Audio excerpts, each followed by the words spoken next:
They told everyone I was sick while they jetted off to Europe without me. But when I opened the storage unit key they mailed me, I uncovered something darker than I ever imagined. I stood at the airline counter, my hands gripping the edge so tightly my knuckles turned white. The woman behind the desk gave me that cold, polished smile that told me she'd had this conversation 1,000 times before. "I'm sorry, sir, but your ticket's been cancelled." My stomach dropped. "Cancelled?" I snapped, my voice coming out sharper than I meant. "That's impossible. My parents booked this trip for me. I'm supposed to fly out today." I shoved my phone toward her, showing her the confirmation email like it was proof of my sanity. She barely glanced at it before shaking her head. "Yes, the reservation was there, but it was cancelled on December 27th. You'll need to contact customer service for more details." Her words rang in my ears. December 27th. 2 days ago. I felt like the floor had tilted beneath me. Who had control of this ticket? Only my parents. And the kicker? This whole vacation had been their idea. Weeks of hype about how I needed to relax, how this would be a special family New Year surprise. They said they'd handle it all, flights, hotels, even spending cash. And now, nothing. I stepped out of line, the buzz of the airport crashing in around me. Suitcases rolling, intercom announcements, people laughing and hugging, all while my chest felt hollow. My dad never responds quickly, so I went straight to Mom. She always answers. "Hey, they say my ticket's been cancelled. Is this a mistake?" I waited. 5 minutes. 10. Nothing. My pulse hammered in my ears. The line of passengers snaked longer, voices rising, and I felt like the walls were closing in. Then my phone buzzed. Relief flooded me until I opened it. "Happy New Year, loser." At first, I thought, no, this had to be some mix-up. Maybe she meant to send it to someone else. But as I stared at those words, my throat went dry. No. She meant it. She cancelled my ticket on purpose. Anger roared up in me like fire. After everything I had done for them, covering their bills, paying off debts, even buying Mom a new car just months ago, this was how they repaid me? With a smug little message like I was nothing? I typed back with shaking hands, "There's a surprise waiting for you when you get back." Vague enough to make her squirm. Sure enough, her calls started immediately. I let them ring. Decline. Ring. Decline. I refused to give her the satisfaction of an answer. I shoved my phone in my pocket, walked out of that airport, and made myself a promise. I was done being their safety net. They wanted to play games? Fine. I'd play harder. Over the next 10 days, I ignored every desperate call and manipulative text. It was just a joke. Come on, don't ruin New Year's for everyone. Yeah, right. I wasn't biting. Instead, I planned. Step 1 was obvious. Mom's birthday car. She bragged about it nonstop, like she had earned it. Too bad I still had the title in my name. By the end of the week, the car wasn't hers anymore, it belonged to a guy who handed me cash on the spot. I could already picture the look on her face. Priceless. Step 2? The emergency joint savings account. In reality, it was just their personal playground. And since I was the one filling it, I had no problem draining it dry. Every cent was mine now. Then I sent one last text before blocking them. "Happy New Year, losers." That night, I cracked open a beer, threw on a movie, and actually enjoyed myself. For once, the silence felt good. But the best part? I wasn't completely alone. My aunt and uncle texted me out of the blue, wishing me a happy new year. They thought I'd been too sick to travel, at least, that's what my parents told them. I laughed out loud. So, I told them the truth. How I'd been left stranded, ticket cancelled, tossed aside. The line went quiet. Then my uncle finally responded. "Wait, they did what?" He and my aunt were furious. Then my cousins jumped in, their messages pinging one after another. "WTF dude? That's so messed up."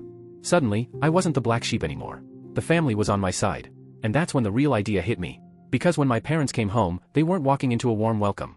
Oh no. I had a showdown waiting. The day they landed, my cousin Melissa texted me, "They just got back. You ready?" I grinned. Oh, I was ready. That afternoon, my doorbell rang. My parents stood there, pale and weary from their trip. But they didn't come alone. They brought backup, my sister, my uncle, my aunt, a couple of cousins. A little family intervention, I guess. Big mistake. I opened the door casually, leaning on the frame. "Sure. Come on in." They filed into my living room, the tension so thick you could cut it with a knife. My dad glanced around nervously, my mom trying to act cool. "John, look, this whole thing, it was just a joke that went too far." I raised an eyebrow. "A joke? Canceling my ticket to Europe? That's your definition of a joke?" "Don't be dramatic," my dad cut in. "We didn't think you'd react like this. We figured you'd just stay home, relax." I laughed, a bitter, sharp sound. "Relax? You think this is me overreacting? Then I guess you won't mind the little joke I played on you." They froze. My mom's eyes narrowed. "What do you mean?" I leaned forward, savoring the moment. "Remember that car I bought you for your birthday?" "Yeah. I sold it. Hope you didn't leave anything important in the glove box." Her jaw dropped. "You? What? Oh, I'm not done." I could feel the room holding its breath. "You know that joint savings account? The one you kept draining?" I emptied it. Every last dollar. Silence. Pure, stunned silence. My dad's face went crimson, my mom's lips trembling. But before they could explode, my uncle turned on them. "Wait, you canceled his ticket? You told us he was sick." "Yes," I said, turning to him. "They lied to you, too." I wasn't sick. I was stranded. And then it happened, the room erupted. My aunt, my cousins, even Melissa, all attacking my parents. This is so messed up. How could you? My mom sputtered excuses, my dad barked about me being ungrateful, but no one was listening. Finally, I raised my voice. Enough. The room fell silent. I looked my parents dead in the eye. I'm done paying your mortgage. From now on, you're on your own. The color drained from their faces. My dad tried to roar back, but for once, nobody stood with him. Not even his own brother. Eventually, I kicked them out. My parents stormed off, but my aunt, uncle, and cousin stayed. My uncle pulled me aside, his voice softer. Why don't we take a trip, just us? My treat. Somewhere warm. Melissa chimed in with a grin.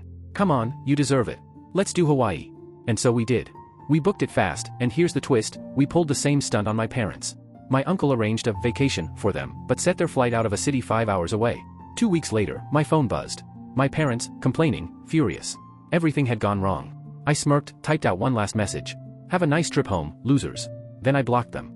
And for the first time in years, I finally felt free. When I got back from Hawaii, I thought the nightmare was finally behind me. That trip had been everything I needed, warm sun on my skin, waves crashing against the shore, laughter with family members who actually cared. For the first time in a long time, I could breathe. I was almost happy. That good mood carried me all the way up to my apartment building, until I saw it. I froze. My car sat in the lot, but it wasn't my car anymore. It was a wreck. The windshield and every single window, shattered. All 4 tires, slashed down to the rims. But the worst part? Spray paint. Big, sloppy red letters splattered across the side. You shouldn't have moved our property. My stomach flipped. This wasn't some random act of vandalism. It was personal. It had their fingerprints all over it. My parents. A neighbor walked past, gave me this awkward, pitying look. Man, that's rough. You tick somebody off or something? I muttered something under my breath, already pulling out my phone. I snapped picture after picture, every broken window, every angry red letter. Then I called the police. An officer showed up within the hour. He went through the motions, asked the questions, scribbled in his notepad. Any suspects? Yeah, I said without hesitation. My parents. His eyebrow shot up. He clearly wasn't expecting that answer. And, any particular reason they do something like this? Long story, I muttered. I wasn't about to unpack years of family betrayal in a parking lot. But I promised him I had plenty of evidence. And I wasn't about to let them get away with it. The next call I made was to my lawyer. She didn't hesitate. We filed charges for vandalism and property damage. This wasn't just about fixing a car, it was about sending a message. If they wanted to escalate this war, I was ready. A few days later, I got a call from the investigating officer. His voice was flat, but his words hit me like a punch. We interviewed your parents. They claim they had nothing to do with this. In fact, they said it was your sister. What? I nearly dropped the phone. My sister? Yes. According to them, she acted out because of a family dispute. We're following up. I was stunned. My sister was only 19. She could be dramatic, sure, but vandalism? Spray painting threats? That wasn't her. This was just another stunt, my parents using her as a scapegoat. I told the officer as much. He promised to keep digging. Later that night, my phone lit up with a furious text from my sister. I swear I didn't do anything. Mom and Dad are trying to set me up. I'm done with them. And she meant it. She ended up testifying against them in court. That sealed their fate. The charges stuck. They were slapped with a huge fine and ordered to pay restitution. I hoped, that would finally be the end of it. But then a week after the verdict, a letter arrived in the mail. At first, I almost tossed it. But curiosity got the better of me. Inside was a handwritten note. The words chilled me. You've made your point. But before this war escalates any further, you might want to open this. Alongside the note was a single key. I held it in my palm, turning it over under the light. Plain silver. No label. No tag. No explanation. My gut twisted. Was this some kind of trap? Another twisted game? I called my sister. Weird question, did Mom or Dad ever mention a key to you? I just got one in the mail from them. A key, she repeated. No. That's random. But you know how they are. Maybe it's for something they've been hiding. That word, hidden, stuck in my head. My parents had always been secretive. Always in control. Always careful to keep us in the dark about their finances, their property, their lives. What if this key was tied to one of their secrets? I couldn't let it go. The next day, I tried it everywhere I could think of, my apartment door, mailbox, even my storage locker. Nothing. Just when I was ready to chalk it up as a mind game, my aunt called out of the blue.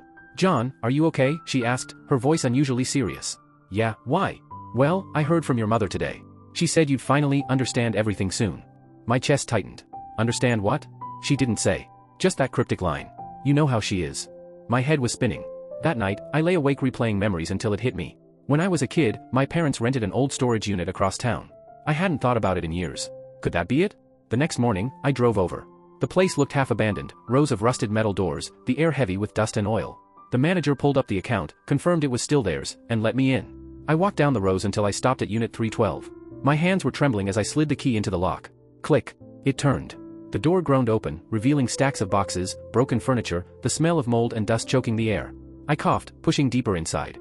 At first, it looked like junk, Christmas decorations, old tax files, random junk. But then I saw it. In the back sat a locked metal box, out of place among the clutter. My pulse raced. I slid the key in. It fit. Inside were files, photos, and a small safe stuffed with cash. I rifled through the papers, my hands shaking. Financial records, property deeds, bank documents with accounts I'd never heard of, assets in their names, accounts overseas. My parents weren't broke. They weren't struggling. They'd been hoarding money for years while crying poor to me and my sister, milking us whenever it suited them. I sat there on that dusty floor staring at undeniable proof of years of manipulation. It wasn't about the money anymore, it was betrayal on a whole different level. I photographed everything, locked the unit back up, and went home. Then I sent a single text to my mom. I found it. Her reply came almost instantly. We need to talk. But I wasn't in the mood to talk. That night, money hit my account. Every dollar they'd borrowed from me over the years, plus a little extra. Like they thought they could buy my silence. But this wasn't about money anymore. It was about the truth. As I scrolled through the flood of messages from my mom, one stuck out. You don't know the whole story. Family is complicated. We were protecting all of us. One day, you'll understand. Protecting us. I sat there on my couch, the glow of the screen lighting up my bitter smile. Protecting us? That was their excuse? Using their own kids like bank accounts? I laughed softly, cold, hollow. Because in that moment, I realized something terrifying. This war wasn't anywhere close to over. My sister called me a few nights later. The exhaustion in her voice was obvious, like she'd been carrying the weight of the world. I heard about everything, she said softly. Yeah, I sighed, rubbing my face. It's been a ride. Mom's freaking out, Katie continued. She keeps ranting that you're trying to destroy the family legacy or whatever. But honestly, I don't blame you. I would have snapped too. Hearing her say that was like a knot loosening in my chest. You're not wrong, I admitted. I'm done with them, Katie. Forever. I'll keep in touch with you, but them? I'm out. No more talking. No more helping. No more being their safety net. If they want to dig themselves out of the pit they made, they can do it without me. There was a long pause before she whispered, I understand. I think I'll take a step back too. They've been using me for years, and I'm tired. I want to live my own life without their drama hanging over me. We ended up talking for hours, about her classes, her plans, her dream to move out of state and finally start fresh. It was one of the best conversations we'd had in years. For once, it wasn't loaded with guilt trips or manipulation. It was just us, two siblings, scarred but finally honest, trying to piece together some kind of healing after all the damage our parents had caused. When I finally hung up, I just sat in the silence of my apartment, letting it all sink in. My mind replayed everything, the humiliation at the airport, stranded while strangers boarded planes, because my parents thought canceling my ticket was a joke. All the years they cried poor while hoarding money in secret accounts. The endless guilt trips. The constant feeling that I owed them my life. They thought they'd always have control. But that illusion was shattered now. For the first time, I wasn't afraid of them. A few days later, my phone buzzed with one final message from my mother. We are still your parents. Family is forever. You'll come around eventually. I stared at it for a long time. Then, without a second thought, I blocked her number. I blocked my dad's too. And just like that, I deleted every old thread, every manipulative text, every reminder of their control. And for the first time in years, I felt free. From then on, I kept my distance.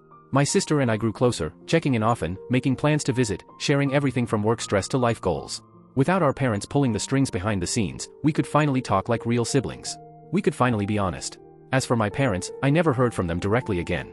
Occasionally, some relative would mention how they complained about me, how I abandoned them, how I was ungrateful after all they'd supposedly done. I didn't argue. I didn't defend myself. Because here's the thing, I used to believe cutting ties with them would feel like losing something. But it didn't. It felt like freedom. I wasn't their pawn anymore. I wasn't their safety net. I wasn't their ATM. I was finally living on my own terms.